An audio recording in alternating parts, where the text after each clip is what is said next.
ఒక నిశ్శబ్దమైన అడవిలో హనుమాన్ అనే చిన్న బాలుడు ఉంటాడు.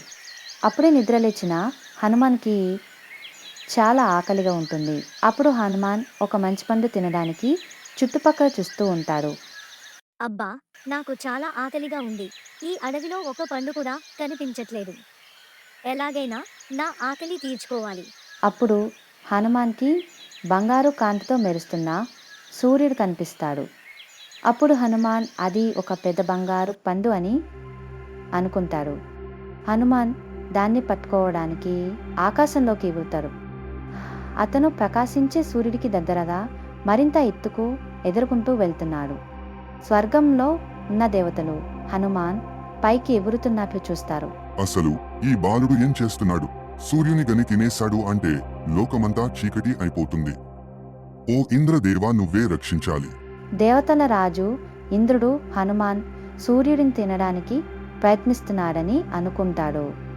ఇంద్రుడు తన ఆయుధంతో దడి చేస్తాడు. అది ఒక పిడుగు రూపంలో హనుమాన్కి తగులుతుంది. ఓ ఇంద్రదేవా, ఎంత పని చేశారు మీరు? ఆ పిల్లవాడికి ఏమైందో చూడండి. అప్పుడు హనుమాన్ స్పృహ కోల్పోయి ఆకాశం నుండి కిందకి పడిపోతూ ఉంటాడు.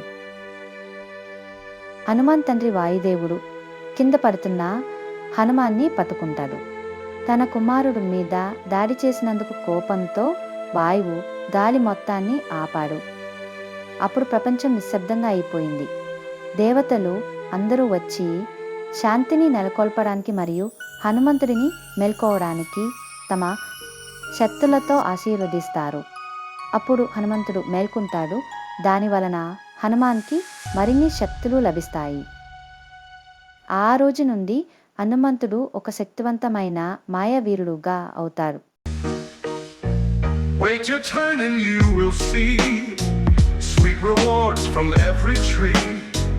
Be kind, be wise, and always true, and goodness will come back to you.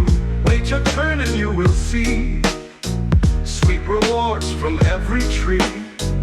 Be kind, be wise, and always true, and goodness will come back